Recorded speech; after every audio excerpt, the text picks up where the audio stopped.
New challengers arise, and we don't know what the hell's going on with the future of Adam Cole.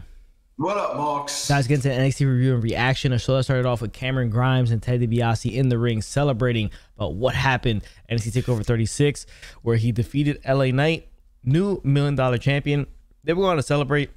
Then seemingly afterwards, you have, later on in the night, you have DiBiase and him leaving, and seems like he's gone for good. DiBiase, like he won't be a manager for Cameron Grimes, and then Cameron Grimes gives him the title, and then DiBiase gives it back to him, but gives him a replica version of it. So it's kind of like a funny little spot there. So I don't know if they retired the $1 million belt or what's the story there, but it's kind of strange as to what's going on with that whole thing. Is the $1 million belt still around? Was that just a joke?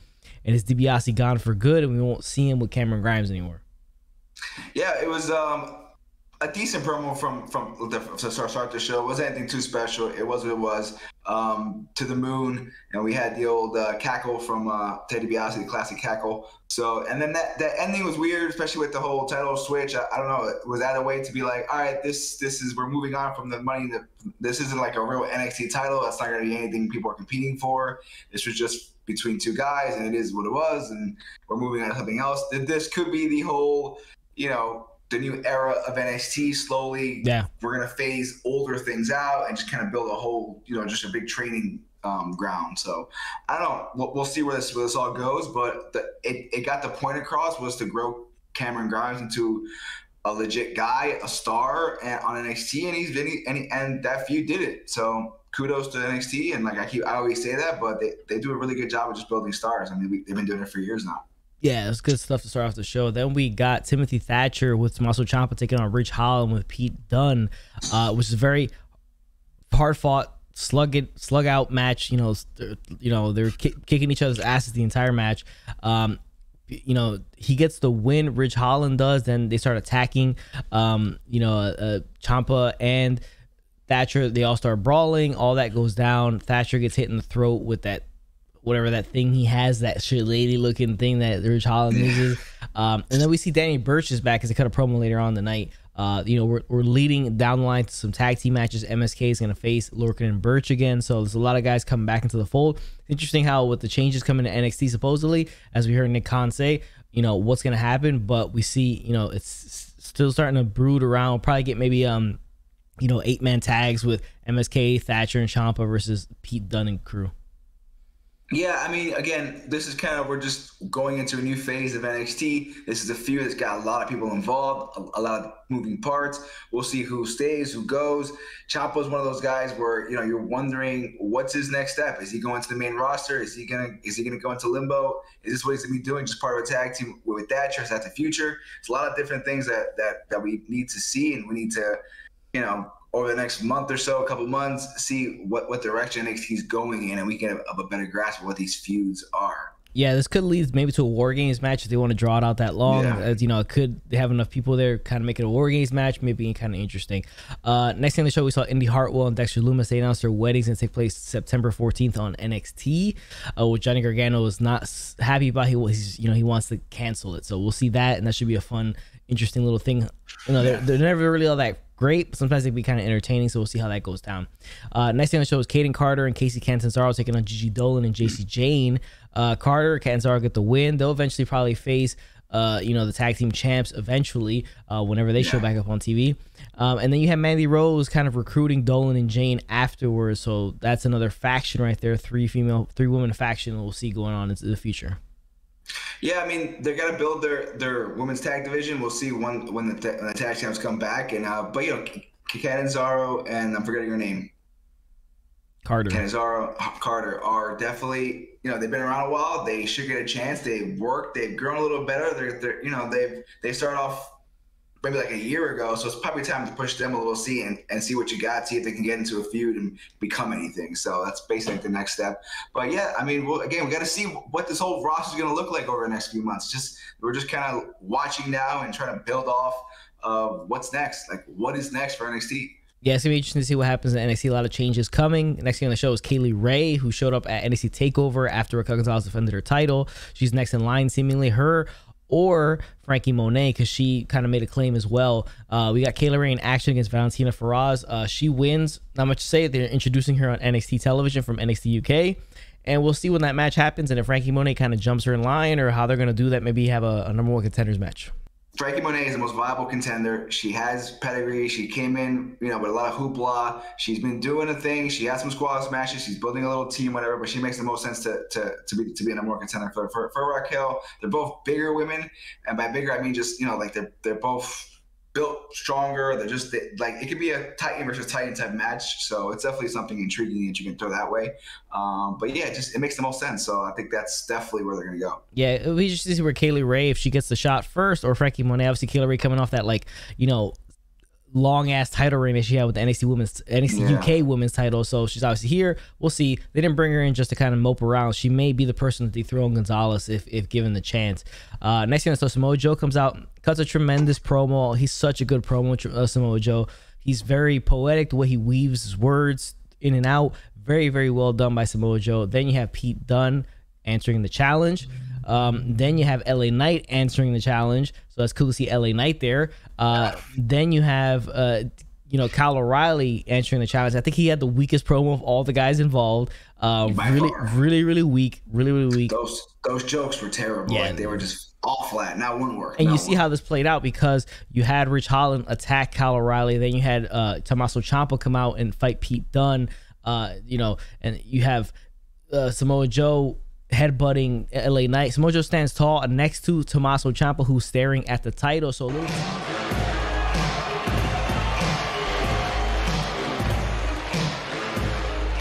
a little tease that maybe when the tag team stuff is done for Ciampa, he's going back into the title picture. We'll see. I don't know how NXT is going to end up turning out. But then you would see Duke Hudson and Kyle O'Reilly brawl in the back, and that seems to be Kyle O'Reilly's next feud is Duke Hudson. So yeah, coming off like Adam Cole stuff, he's really not put it into the title picture. He's going to be there.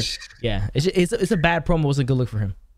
Yeah, it was a bad promo, but coming off the crazy feud that he had with Cole, you just figured he'd be thrown right into the championship picture. And for him to go Mr.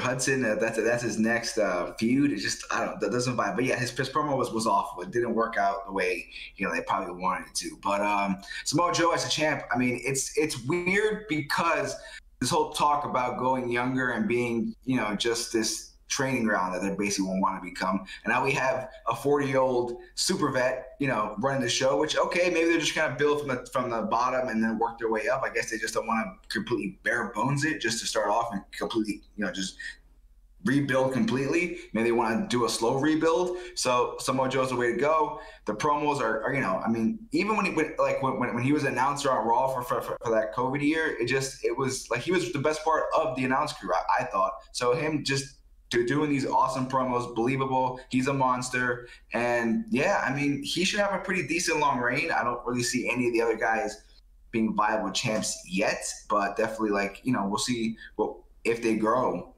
towards SamoaJoe. So we'll see what happens. Yeah, we'll see how that whole division plays out and who's the next challenger in line. Seemingly, it might not be Pete Dunn. Maybe it's LA Knight for now. Yeah. That's kind of a stopgap before you get to Pete Dunn later on. Next day in the show, NXT Breakout Tournament Finals, Carmelo Hayes, Odyssey Jones. Obviously, the size difference between these two guys, it was a fun match. The finish was smartly done, where Odyssey Jones kind of makes a mistake in the pin, and he gets crucifix rolled up by Carmelo Hayes. Crucifix pin, shoulders down. Oh! Hayes is the tournament champion. Hayes won the finals. Your winner of the 2000. Carmelo Hayes wins, and he doesn't say who he's going to face, but I think he's going to go for the North American Championship in terms of who he's going to face, or Kushida for that Cruiserweight title. We'll see how that goes down. Yeah, I mean, I haven't been a fan of the whole breakthrough thing from the get-go. It just always felt like the matches that were kind of pointless and useless. They were kind of fillers. But this match was actually a pretty good match. I enjoyed it. It had logic. It made sense. The bigger guy kind of dominated and then had to make a mistake for the smaller guy to win. And Carmelo Hayes, he was kind of the favorite. I mean, he was the one they were pushing the strongest going in, so it just makes sense. So I think him and Kushida would be good. I think that would be a smart play. But again, we'll see. But yeah. They ended it well. I still didn't love the whole tournament, but they definitely ended it on a strong point. Yeah, exactly. Next thing on the show was Boa in action from Tian Sha. He's taking on Zion Quinn. Quinn gets the win, surprisingly beating Boa. Now, was Xia Li gone? It's seemingly just Boa now as like the main fixture of Tian Sha. Mei Ying still out there kind of scaring people, but really doesn't do anything. His whole thing's not really worked out, and it's not really all that good.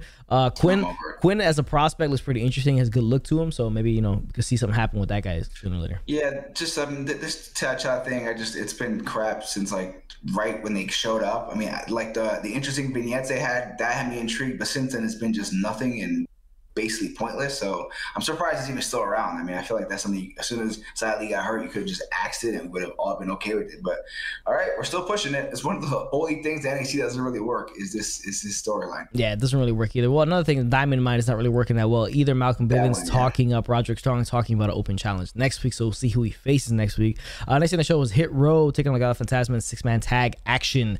It's interesting because towards the end you have BFAB attacking Escobar, and then you have Elektra Lopez showing up on NXT to beat down BFAB with the pipe. So she's Elektra Lopez! Get out of here! Come on, what are you doing? Come on, get out of here! Pipe. So she seemingly is joining Legado De Fantasma to give them a female component so she can take on BFAB, and they can have maybe mixed tag matches and extend this feud and kind of grow it out kind of differently. So this feud has been really good. These two factions really work well with each other. They've had a lot of fun with each other, a lot of good spots. The parking lot brawl, this match itself, adding another female, spicing things up a little bit. So it was really solid stuff. Legado De Fantasma gets the win here, but it's good stuff all around. Yeah, I mean, this has been awesome. I've enjoyed everything between both groups, and now we have an extra player involved for the Legado De Fantasma, so it adds up like teams and make more sense. I want to see this continue to go. I think it's, of course, going to continue to grow. Yeah. But yeah, I mean, it's elevating both groups, and WWE always has struggles with that. You might get one group that's okay, but this is two groups on NXT that are pretty much kind of stealing the show for the last few weeks. So continue it. I'm liking it. I like everybody involved. Everybody just is working really well. So let's continue the good stuff. I mean, to me right now, it's my favorite thing on NXT. Yeah, it's a lot of fun. The title match probably come in the next few weeks as the main event. We'll see how that goes down. But guys, that's NXT. That's your NXT review and reaction from a somewhat decent episode of LXT Solid, and episode coming off a takeover. We'll see when the changes start coming in. That's probably the most anticipated thing, is when the changes and what changes will be, and the Adam Cole situation. Obviously, he's no longer in NXT. Will he be on the main roster? Will he go somewhere else? We'll see what happens. We appreciate you guys for tuning in. Make sure you drop a like on this video. Hit the chair in the corner. Make sure you check out the NXT is Dead video. And with this working, bro, do not do the job. Later, Mars.